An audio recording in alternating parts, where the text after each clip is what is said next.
Bienvenue à tous. Je ne sais pas si tout le monde a pu encore se connecter. Euh, oui, je vois qu'il y a des gens qui rentrent. Donc, voilà, bienvenue à tous pour ce premier Divine Academy Pro. On est ravis de vous accueillir aujourd'hui. Je suis en bonne compagnie avec Laurent Déré, que vous connaissez peut-être tous déjà, mais on va le représenter quand même. Meilleur ouvrier de France, sommellerie. Oh, puis Laurent, peut-être tu peux te présenter et en dire plus. Oui, bonjour à tous. Ravi d'être avec vous ce matin pour parler des cartes des vins. Effectivement, je suis meilleur ouvrier de France sommelier, MOF, comme on dit dans nos métiers, et président de la sommellerie lyonnaise Rhône-Alpes et restaurateur et consultant autour du vin en Isère, à quelques pas de Lyon. Voilà, pour faire court. Très bien. Donc, l'avantage, c'est que moi, je suis œnologue, Laurent est sommelier. On est tous les deux des amoureux du vin, bien sûr, mais on a des fois une vision un petit peu différente. Enfin, pas si différente que ça, finalement, mais en tout cas, des mots peut-être pour s'exprimer légèrement différents. Et on trouvait intéressant de vous faire cette petite, allez, on va dire, conférence aujourd'hui sur, en tout cas, cet échange plutôt autour des cartes des vins parce que vous êtes des professionnels. C'est un sujet qui vous est très important, la carte des vins, dans un établissement, quel que soit l'établissement. On verra évidemment les différents niveaux d'établissement que l'on peut rencontrer. C'est quand même un sujet qui est récurrent et essentiel. Donc, moi, ce que je voulais vous suggérer, on a préparé un petit PowerPoint. On ne va pas faire ça trop quand même classe, mais plus comme une trame. Et je voudrais vous proposer que ce moment entre nous soit constitué de deux parties. Sur une partie au départ où Laurent et moi, on va vous donner un petit peu des retours d'expérience, des conseils. Et puis dans une deuxième partie, n'hésitez pas à poser des questions. Parce que on est là pour ça, on est là pour répondre à vos questions. Vous posez peut-être des questions qui sont toutes similaires ou alors ça va être très différent en fonction de là où vous vous situez, du type d'établissement. Donc vraiment, n'hésitez pas à revenir vers nous. Si on voit des questions passer, peut-être qu'on y reviendra un peu plus tard pour pas non plus trop nous arrêter dans la partie conseil. Donc, Laurent, ce que je te suggère, je vais partager donc mon écran. Et Avec puis, on plaisir. va voir un petit peu les points et je vais te demander, toi, un petit peu ton avis sur un certain nombre de sujets. Euh, donc, voilà, on va partir du début. Allez. Sur la partie donc formation carte des vins. Un petit peu le constat. On est dans une situation un petit peu particulière aujourd'hui quand même. Donc, toi, tu es restaurateur aussi. Donc, Et oui. comment tu fais tu as fermé comme tout le monde du jour au lendemain, mi-mars. Oui, on a fermé mi-mars, comme tout le monde. On réouvrira quand on nous l'autorisera et quand on jugera bon de réouvrir, parce qu'il y a aussi un problème de volume économique qu'on sera capable de lever à ce moment-là. Si c'est ouvrir pour faire 25% de la clientèle, ça ne couvrira pas les charges de l'ouverture. Donc tout le monde a, pour l'instant, on n'a pas d'idée. Le constat, il est simple, c'est qu'on est en période de crise. On va appeler un chat un chat. On n'a pas de rentrée de chiffre d'affaires et on va arriver dans une période où on n'a aucune idée de déjà quand on va ouvrir et avec quel type de chiffre d'affaires. Quel que soit notre situation géographique, notre niveau de gamme, on n'a pas plus de point de vue. On pense que notre clientèle va rester en France, donc peut-être qu'on va avoir un peu de monde cet été pour les clients professionnels qui finalement ne vont pas reprendre des vacances comme d'habitude en juillet-août, mais on n'aura pas de touristes. Mais est-ce que ces gens-là vont vouloir sortir ayant peut-être encore peur du Covid-19? Voilà, quels seront leurs moyens financiers? Auront-ils envie de dépenser de l'argent? Certains disent ah oui, mais tout le monde va vouloir sortir, tout le monde va vouloir profiter de la vie parce que depuis 2 mois on est enfermé. On n'est que sur des hypothèses et surtout on est dans l'inconnu. Et donc cet inconnu pour moi c'est vraiment le constat actuel. Pas de date, pas de prévision de chiffre d'affaires. En temps normal, dans nos restaurants, on est capable de dire à 5 à 8% près le mois prochain quel chiffre d'affaires on va faire parce qu'on a une expérience des années écoulées par exemple. Et donc on peut celui qui fait, j'en sais rien, par mois 100 000 euros de chiffre d'affaires dans son restaurant, il sait qu'il ne va pas faire 50 ou 150 le mois prochain. Il sait qu'il va faire peut-être 88, 92, 95 ou 105, 108. Mais alors que là, on n'a aucune idée. Si vous me Oui. demandez est-ce que mon mois d'août sera le même que l'année dernière, sera meilleur, sera moins bon, comme tout le monde, je fermerai moins, mais je n'ai aucune idée de comment va réagir la clientèle. Donc ça, c'est vraiment le grand constat actuel. Oui, ce que j'ai, la date de réouverture étant incertaine, certainement progressive, on voit quand même apparaître, nous on est à Nantes et on voit quand même beaucoup de gens qui commencent à s'organiser très sérieusement. Alors évidemment, il y a une petite différence entre hôteliers et restaurateurs. Les restaurateurs, pour grande partie, commencent à envisager des plats emportés.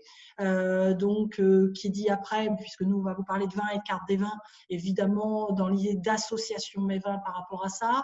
Les hôteliers, c'est un petit peu peut-être plus décalé. Et puis peut-être que justement, en fonction des zones, on va avoir des scénarios très différents entre les zones aussi qui sont zones vertes, entre guillemets, et puis les zones rouges. Bon, la vente à emporter, hein, c'est un choix par défaut de tous nos confrères restaurateurs. Chacun essaye de trouver des solutions pour la survie économique de son entreprise. Il y a rarement de la vente de vin en même temps que la vente à emporter, parce que souvent on amène ça au boulot, on ramène à la maison et on se sert dans sa cave. Et on peut espérer qu'au 15 juin ou au 1er juillet, dans ces eaux-là, a priori, la vente à emporter prenne du recul et qu'on puisse réouvrir nos établissements. Peut-être que cela va continuer parce que les gens auront peur d'aller au restaurant. C'est là toute la notion d'inconnu à l'heure actuelle. Et c'est vrai que dans cette notion d'inconnu, gérer l'offre, gérer sa carte des vins va être important. C'est que je pense qu'on est à un moment où on a tous perdu des moyens financiers. On a tous perdu notre trésorerie, même si on a pu faire ce qu'on a appelé des PGE, des prêts garantis par l'État, spécifiques à cette crise, pour avoir de la trésorerie pour ouvrir nos établissements. Mais néanmoins, cette trésorerie, on ne va pas la dépenser du jour au lendemain. Et j'imagine mal, moi le premier, des restaurateurs investir dans le vin immédiatement pour la réouverture. On va tous avoir tendance à être très précautionneux. On est dans une période anxiogène, on a beau avoir envie d'être positif et on a envie de croire en l'avenir, mais néanmoins, on va quand même y aller à tâtons. Donc aujourd'hui, le constat actuel nous dit que j'ai peur qu'on n'investisse pas beaucoup dans les stocks et je pense que c'est raisonnable d'ailleurs de ne pas trop forcément investir dans le stock et de se poser la question comment on va pouvoir offrir à notre clientèle une belle offre au niveau de la carte des vins sans forcément acheter des masses et des masses de vin pour le service à la bouteille ou le service au verre. Là n'est pas le problème. Donc il va falloir un petit peu gérer tout ça en même temps. Oui, alors après, c'est vrai que toi, forcément, tu vois, je t'ai interviewé en tant que restaurateur. Nous, en tant que divin, on sait qu'on a pas mal d'offres possibles qui permettent justement cette capacité d'offrir quand même une belle association mets-vins sans avoir à justement stocker énormément, sans avoir à investir énormément. Donc ça, il y a des solutions, mais ça, c'est plus la partie vraiment commerciale qui nous est propre à nous. Le sujet aujourd'hui, il n'est pas forcément là. Il est là pour vous aider, vous, hôteliers, restaurateurs, à gérer comment gérer le volume de clientèle en matière de vin, comment repréparer la carte des vins. Et je voulais venir sur le sujet qui est important, c'est déjà pour moi essentiel, c'est la diversité sur une carte existante. Je ne sais pas si tu me suis là-dessus, Laurent. Oui. Alors, après, chacun a son établissement, comme on l'a dit, sur une gamme différente, sur une gamme, un niveau financier, un ticket moyen qui peut être très différent. Et on a tous effectivement des notions géographiques très différentes. Donc déjà, si on veut sortir de cette crise, il va falloir proposer à nos clients une offre intéressante. Et il est vrai que cette offre va complètement, entre autres, dépendre de la région, de sa situation. Alors, chacun est capable de faire son constat de ce qu'il vend le plus, mais effectivement, on ne va pas vous dire aujourd'hui qu'il faut la carte des vins, plus de vins de Bordeaux, plus de vins de Vallée du Rhône ou plus de vins étrangers. Ça dépend complètement, entre autres, de la notion géographique. On sait qu'on aura moins de touristes cet été, mais on sait que nos locaux, qui risquent de venir dans nos établissements, ils ont une fâcheuse habitude quand même à consommer ce qu'ils connaissent. À Nantes, on boit beaucoup de vins du Val-de-Loire. À Lyon, on boit beaucoup de vins du nord de la vallée du Rhône, moins du Beaujolais, mais néanmoins, on a toujours une approche très géographique. Donc, il va falloir correspondre à cette attente et adapter sa carte des vins. Sûrement ce que vous faites toujours en temps normal, mais il va falloir quand même bien penser à ce que cette offre soit très cohérente par rapport à ça. Et si on a une clientèle plus locale, que d'habitude, parce qu'elle ne va pas voyager, ce sera peut-être l'occasion de lui proposer, non pas de changer vraiment les proportions de cette carte des vins en termes d'origine géographique des terroirs, mais de lui proposer quelques originalités pour s'évader un petit peu, parce que vous allez moins avoir de touristes et plus de locaux. Donc, il va falloir analyser cette clientèle et sa demande. Voilà, puis à la base, c'est vrai que si je suis évidemment à Cannes ou à Nice, forcément, ou je suis dans le sud, je suis à Carcassonne, j'ai pas forcément envie de faire la même chose que mon collègue qui est à Lyon ou qui est à Lille ou qui est dans l'ouest comme nous, Grand Ouest, bord de mer. On va avoir toujours quand même un petit peu que j'appelle dans le choix des références les vins régionaux, parce que ça, on est fiers de nos régions et on les met en avant. Mais comme tu le disais, à partir du moment où on va probablement avoir une clientèle beaucoup plus française, parce que on ne sait pas, mais il y a des fortes probabilités qu'on ne sorte pas beaucoup à l'étranger cette année, c'est peut-être de les emmener en voyage, entre guillemets, en leur proposant des choses très différentes, des vins d'autres régions ou des vins d'ailleurs, des vins étrangers, pour leur dire, cette année, vous n'avez pas pu partir en Espagne, je ne sais pas, en Argentine, n'importe où. Eh bien, vous allez découvrir par ces nouveautés là où vous auriez pu aller en vrai. Il est vrai que là, on vous présente un petit peu la base de réalisation d'une carte des vins, ce qui va paraître une évidence pour beaucoup d'entre vous. Je ne pense pas qu'on vous apprenne grand-chose, mais il fallait qu'on rappelle quand même ces bases essentielles en temps de crise ou pas. C'est de s'adapter à sa clientèle avec effectivement un pourcentage plus ou moins élevé de vins régionaux, ce qui reste la consommation locale la plus importante, que ces vins soient adaptés au ticket moyen de votre établissement et que suivant la saison, on va avoir une variété. Je vais revenir sur les deux derniers points. On considère dans le monde de la sommellerie, si on devait faire un calcul, qu'en moyenne, un client consomme 2 fois plus pour son menu que pour ses vins. Si je suis à table et que je prends un menu à 30 €, j'ai une tendance à consommer pour la partie liquide une quinzaine d'euros. Ça va pouvoir dire un ou deux verres de vin, une bouteille d'eau, un café, qu'importe. Si vous êtes dans un restaurant où vous consommez par personne un menu, le ticket moyen du menu, je ne parle pas du ticket moyen total, mais le prix moyen du menu est à une centaine d'euros dans un restaurant étoilé, par exemple, on sait que les clients vont consommer en moyenne une cinquantaine d'euros par personne pour la partie vin ou boisson, avec évidemment des variantes. C'est un chiffre théorique. Ça veut dire que s'ils sont deux à table, eh ben, on sait qu'on va pouvoir, pourquoi pas, leur proposer un choix de vin à une centaine d'euros. Je parle de cet établissement gastronomique. Ça va peut-être vouloir dire une bouteille de vin à 70 € et deux verres de vin à 15 €, par exemple, si on parle d'un restaurant étoilé. Ce calcul peut être le même en bistrot ou en brasserie, avec un menu à 25 ou à 30 €. On sait que ça va nous donner un ordre d'idée de ce que consomme en moyenne. La consommation, c'est 2 tiers pour la nourriture, 1 tiers pour les vins. Ça vous donne un ordre d'idée de à quoi doit ressembler notre offre au niveau de cette carte des vins. Donc, le ticket moyen, c'est une réflexion qu'on doit avoir absolument pour établir l'offre des différentes références que l'on veut mettre. Donc, le côté régional, le côté prix. Et pour revenir sur le dernier, en fonction du menu et de la saison, effectivement, on arrive en été, on sait qu'on va avoir des vins plus frais, on sait qu'on va avoir plus de rosés. Les vignerons n'attendent que ça d'ailleurs, qu'on vende un petit peu les rosés, puisqu'ils ne savent pas trop ce qu'ils vont en faire sinon, donc il va falloir les soutenir. Et on sait qu'on va avoir une cuisine de terrasse, on sait qu'on n'a pas forcément envie de vin alcooleux, de vin trop sudiste, de vin trop charpenté, trop lourd, comme on dit d'une manière générale, trop capiteux, qui monte à la tête. On a plus envie de vin sur la fraîcheur, sur le croquant.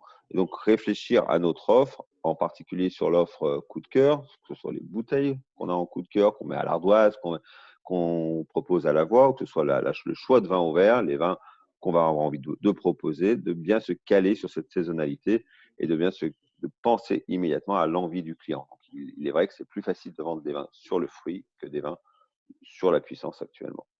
Oui, tu vois, je rebondis en passant à la slide suivante en disant le choix de service, c'est vrai, il peut se faire à la bouteille, à la carafe. Enfin, on en avait changé, on pensait au pot parce qu'au Lyonnais, pot lyonnais, ça existe aussi. Enfin, voilà, c'est une vraie réalité, c'est pas le cas forcément partout.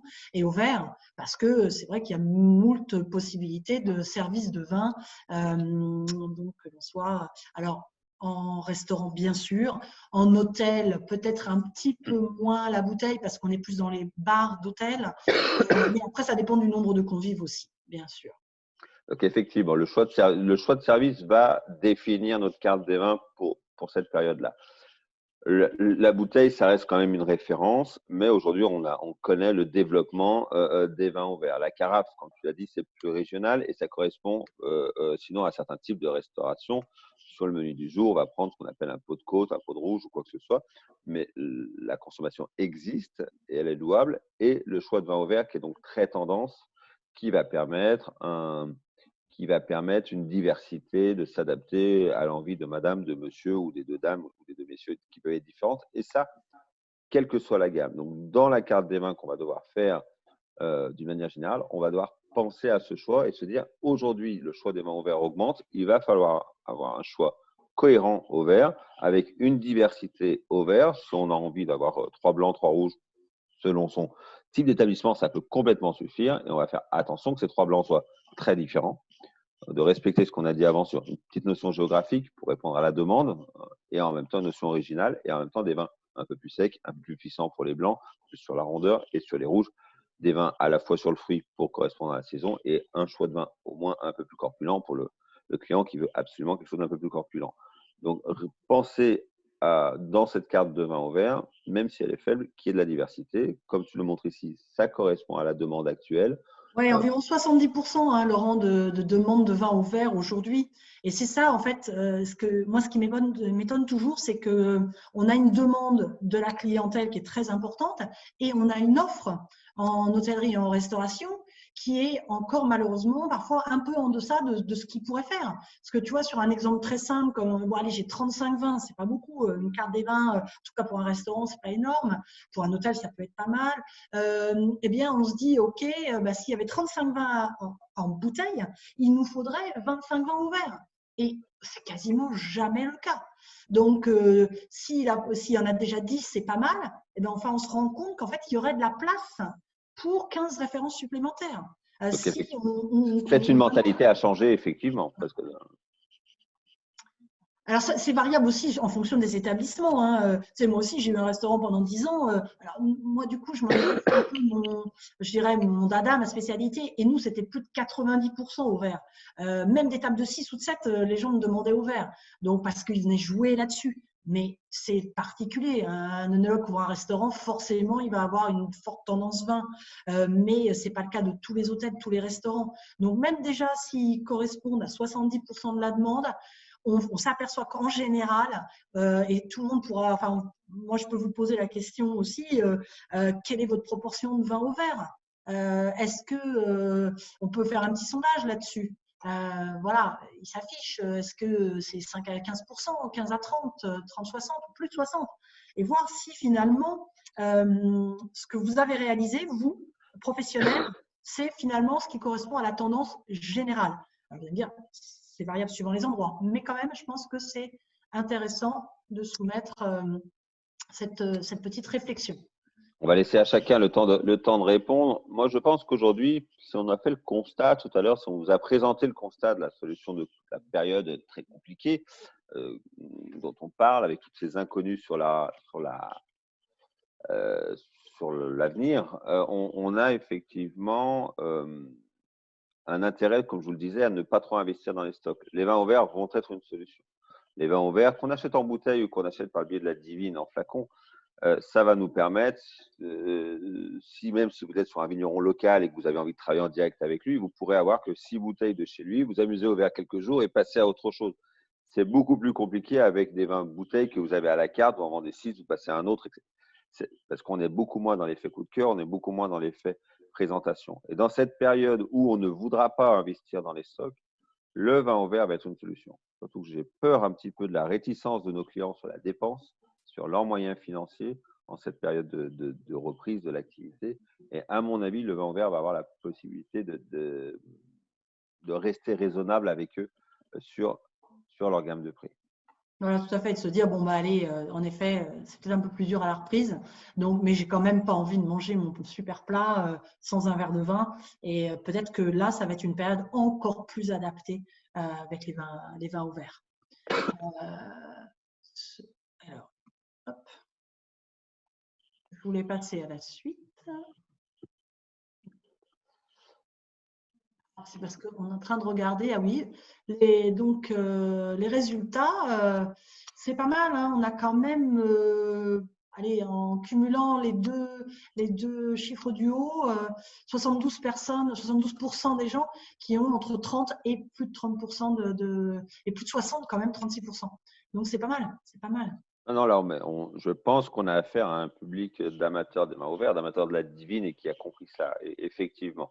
Là, on voit bien que tout le monde aujourd'hui a développé les vins ouverts. Si on prend ce mini sondage, effectivement, qui n'est pas, qui n'est qu'à peu de véracité, mais néanmoins qui correspond néanmoins à une évolution. Il y a 15 ans, 20 ans, les vins ouverts, quand on en avait deux ou trois, on avait un blanc pour servir à l'apéritif, un rouge pour ceux qui voulaient continuer sur le fromage, sur quelque chose, parce qu'ils avaient fini leur bouteille de vin rouge et un vin de dessert. On avait très peu de vins ouverts.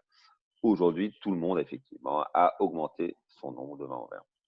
Et puis, moi, je voulais aussi, puisqu'on a parlé aussi dépenses, tarifs, revenir peut-être un peu, voir au niveau de la cohérence qu'on peut obtenir entre, en fait, quand un constat dans un restaurant, quand on a une carte des vins dont le premier prix démarre à 25 € et le dernier est à 100 €, on a donc un facteur 4. Et en fait, la logique ferait qu'on on devrait appliquer ce même coefficient, c'est-à-dire que si votre premier prix de vin ouvert est à 6 €, et ben en fait, vous pouvez aller jusqu'à 24. Et parce que vous l'avez fait sur la bouteille, donc pourquoi pas le faire sur le verre? Souvent, on s'arrête un peu avant. Et du coup, en s'arrêtant à 18 ou 20 €, eh ben, on rate éventuellement une opportunité de vente de grands vins. Moi, j'ai un souvenir en tête d'une dame dans mon restaurant, bon, c'est une comme ça, mais où elle avait eu l'opportunité de goûter un grand cru. C'était un Corton de mémoire. Et elle m'avait dit, mais vous pouvez vraiment me faire un Corton au verre? Je dis, ben oui. Bon, il a ce tarif-là. Le tarif du verre était 2 fois le prix de mon plat du jour. Mais elle m'a dit, c'est pas grave, parce que moi, je suis toute seule et j'ai jamais pu m'offrir une bouteille de Corton puisque je suis seule. Par contre, j'ai grand plaisir à le faire une fois. Donc, de temps en temps, on a cette opportunité qui est peut-être rare, mais qui arrive. Et si on peut y répondre, eh ben, c'est un moyen de satisfaire un client et puis de donner aussi une image un peu haut de gamme parce que je pense que les bouteilles à 100 €, ce n'est pas celles qui partent le plus vite, mais comme les verres à 24 €. Mais si on ne les a pas, on rate éventuellement quelque chose. Je ne sais pas ce que toi, tu ressens là-dessus, Laurent. Non, mais c'est la force du vin ouvert, c'est qu'on va pouvoir un client qui n'a pas forcément les moyens ou l'envie ce jour-là hein, de mettre une bouteille à une centaine d'euros parce qu'il est avec un ou une invitée qui boit peu et que la bouteille ça va faire trop. Il ne voit pas l'intérêt de dépenser 100 € pour ce repas-là, mais il a l'opportunité de trouver un vin à 25 €, 28, 23, 20. Ah, il a quand même envie de se faire plaisir. Il s'avère qu'il a les moyens, mais qu'il sait compter. Et s'il sait compter, ben, il va juste s'offrir un verre. Pour lui, c'est l'idéal. Donc, je pense qu'il va falloir faire quand même très attention sur les prix dans les mois à venir. On parle de situation économique et d'inconnu. La notion de prix va être fondamentale. Hein. Je ne pense pas que ça va être l'euphorie. On est en période de crise. On n'a pas gagné la Coupe du Monde. Donc, ce n'est pas une période où les gens vont dépenser sans compter. Et là, ils vont compter. Et le fait de leur proposer l'accès à ce qu'ils aiment, mais à un prix modéré, c'est ce que tu viens de dire, ça, à mon avis, ça va être une des solutions sur l'époque à venir, sur les mois à venir.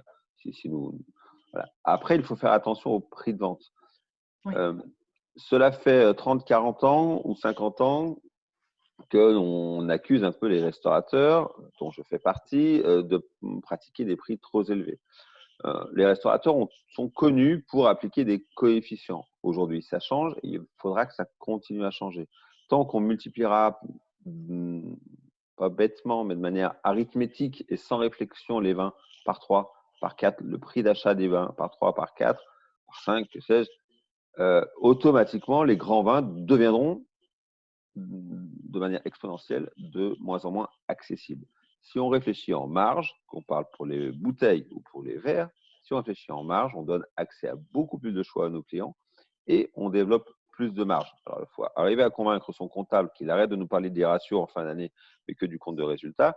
Et on arrive à une logique où finalement on dégage plus de marge, mais on a des ratios moins bons parce qu'on a vendu des vins, bouteilles ouverts de meilleure qualité.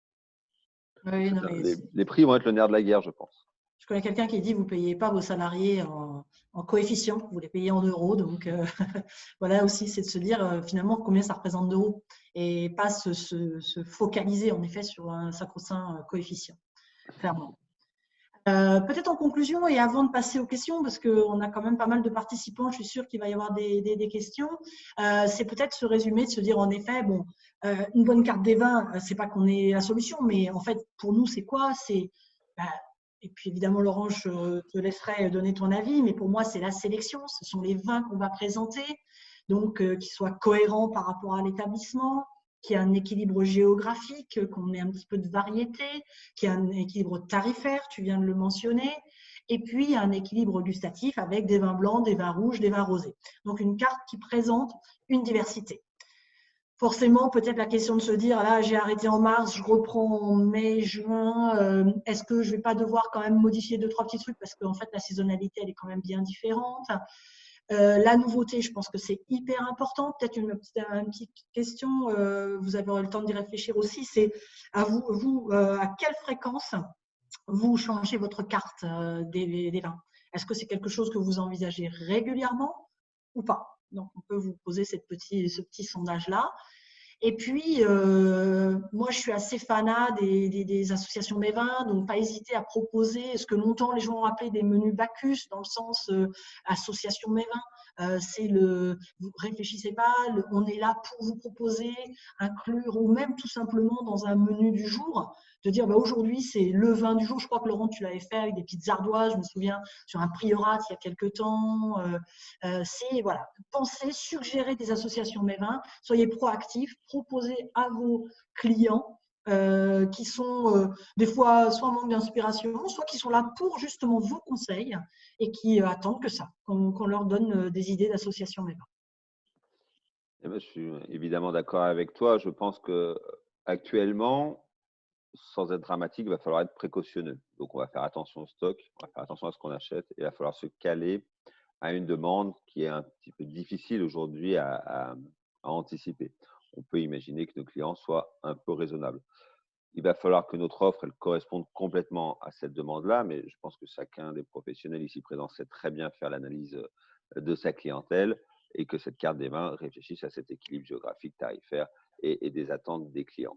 La notion de saison est fondamentale, on en a parlé tout à l'heure, et effectivement, il va falloir avoir des vins complètement adaptés et une gamme qui va nous permettre de servir des vins découvertes, les vins coup de cœur.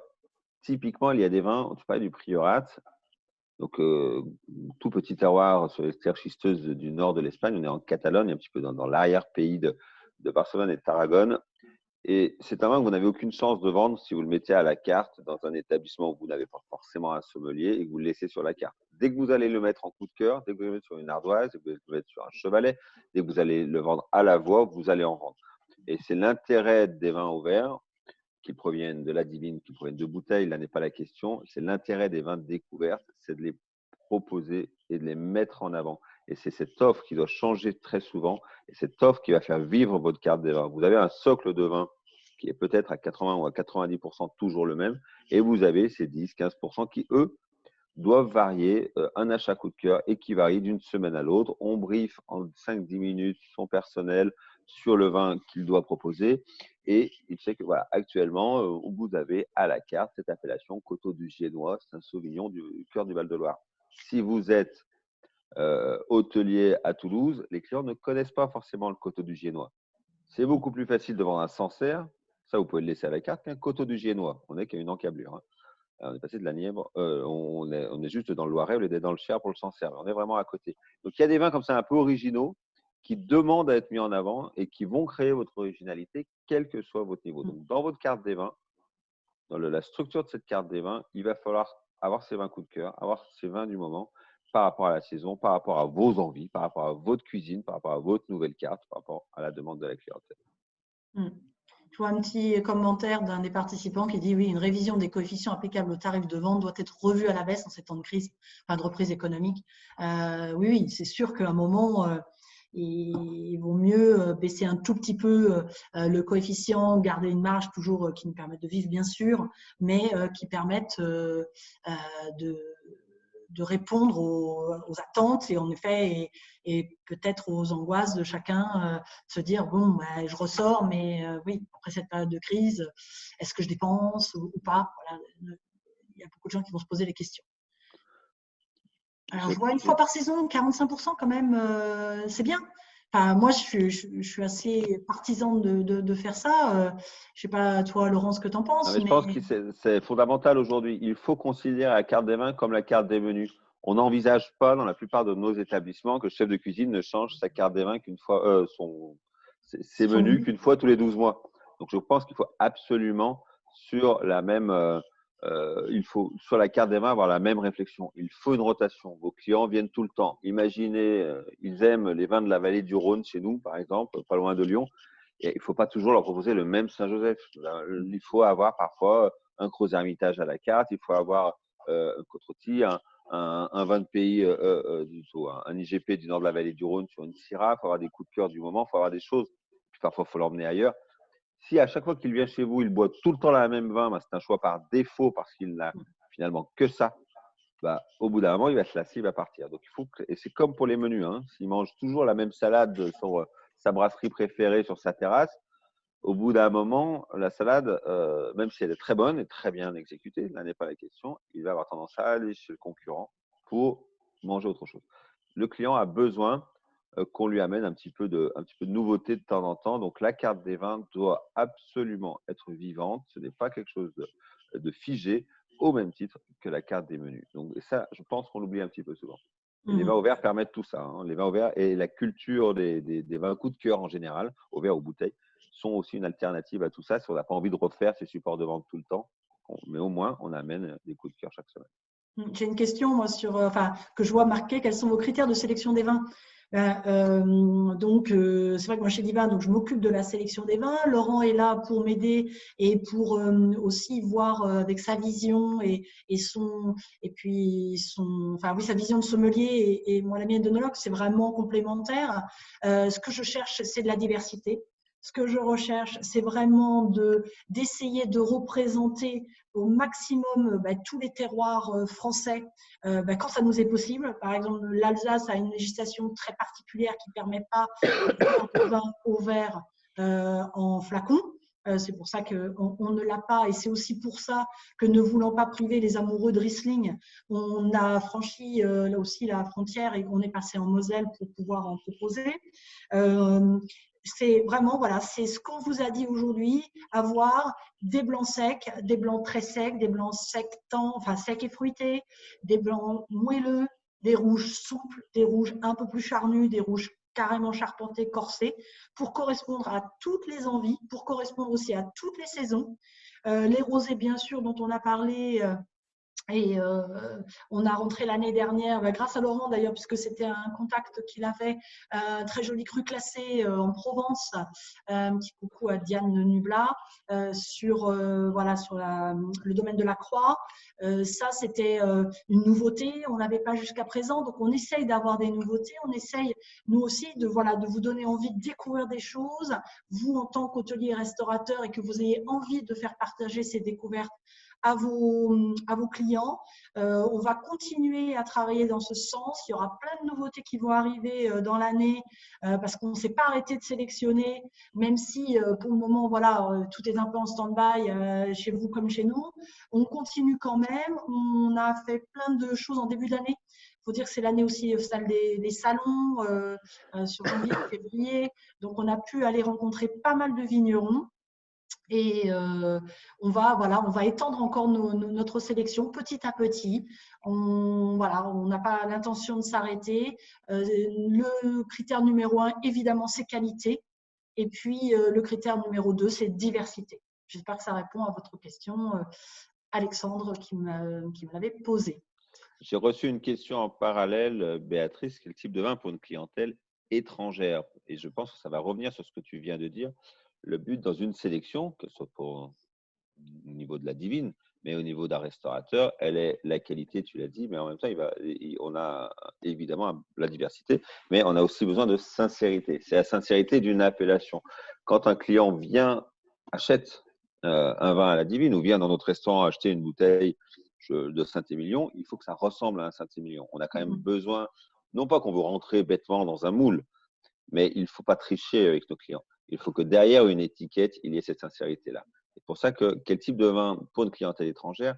Le client étranger qui vient, il a envie de visiter le Mont Saint-Michel et la Tour Eiffel.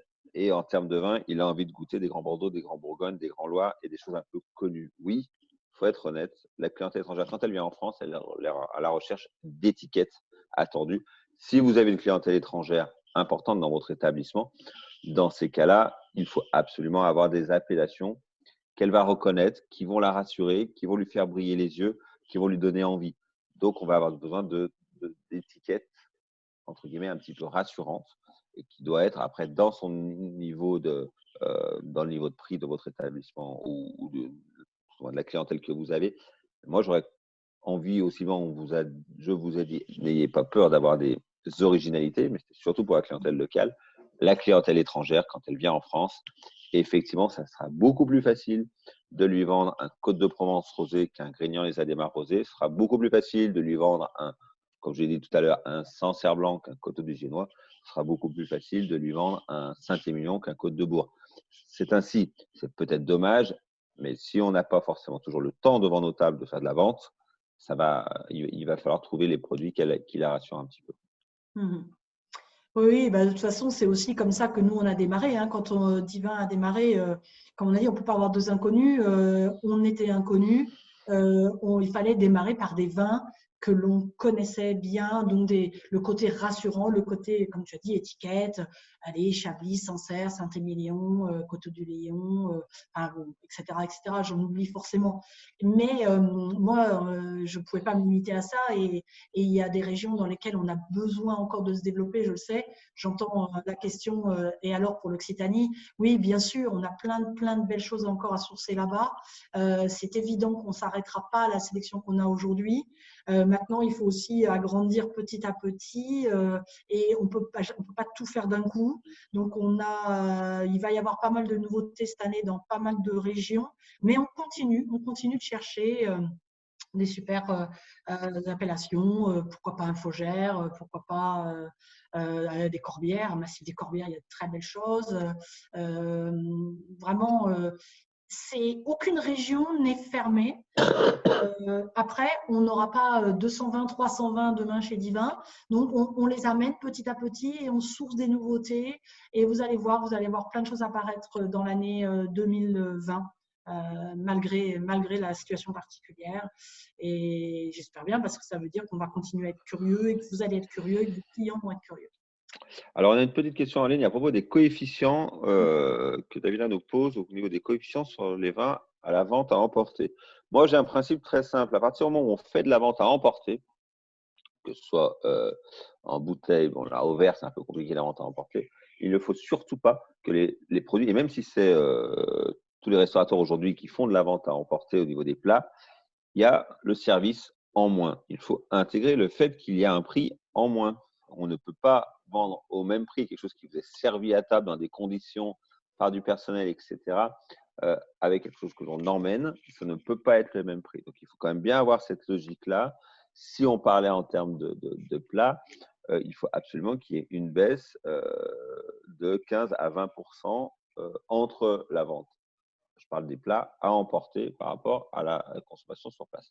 Ensuite, pour les vins, d'une manière générale, on va se rapprocher des tarifs cavistes.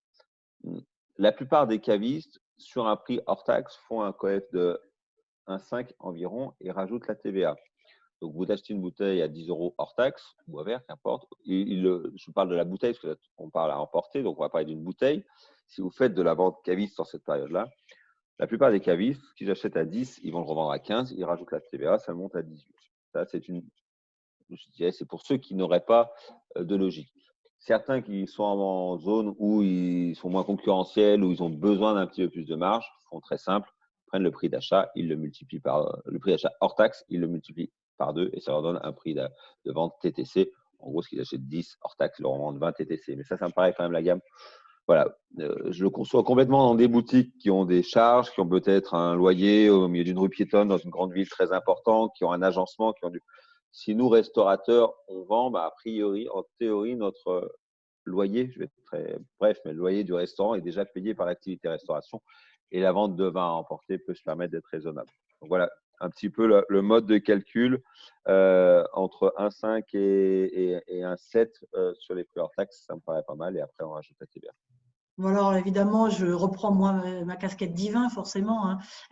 Et il y a des solutions de vin au verre à emporter évidemment avec la nouvelle offre. Peut-être certains l'ont déjà vu ou vont la découvrir.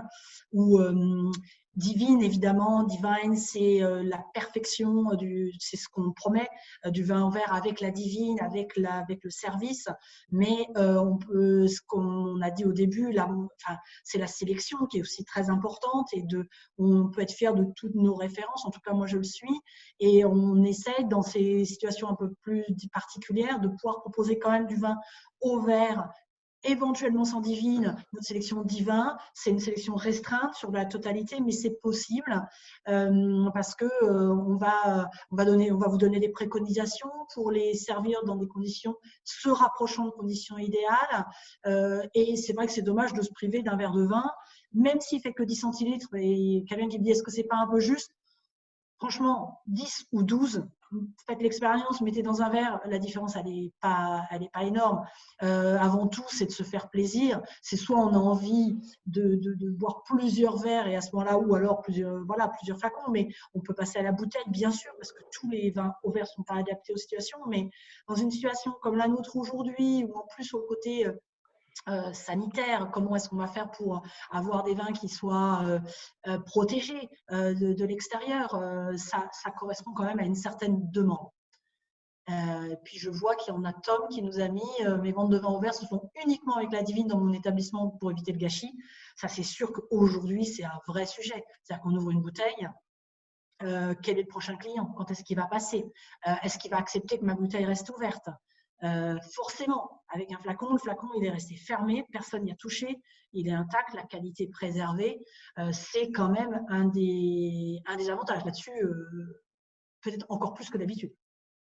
Il y a une question toujours sur la notion de clientèle et du choix de la carte des vins. Notre thème, pouvons-nous orienter une carte des vins en ces temps de reprise économique auprès de notre clientèle, particulièrement en biodynamie, entre autres? Est-ce le bon moment?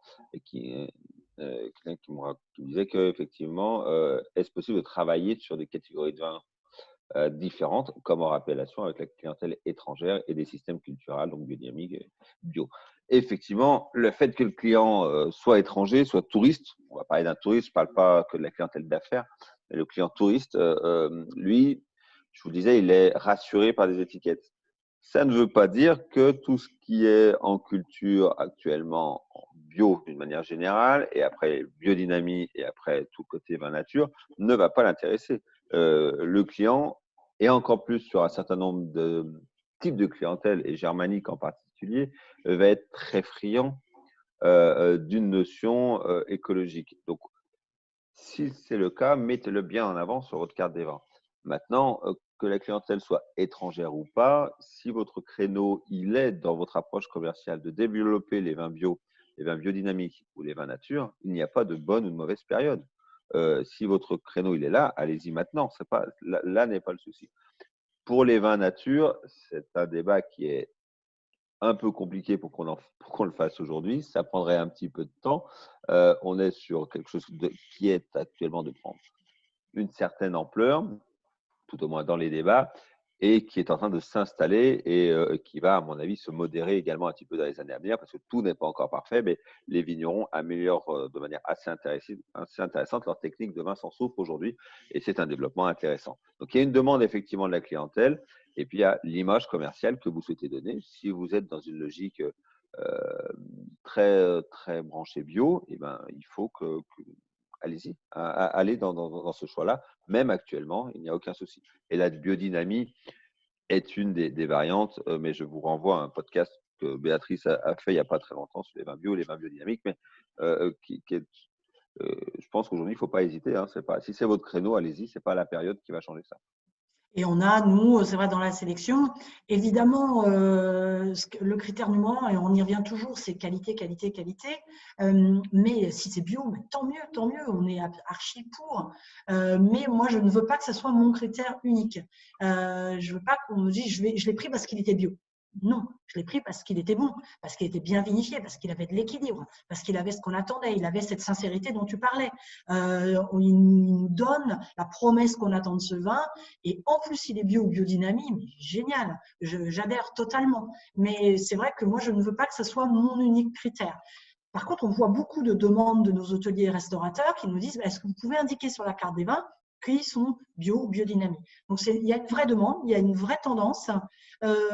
Au-delà d'une tendance, je pense que tout le monde revoit la nature revivre en ce moment comme jamais.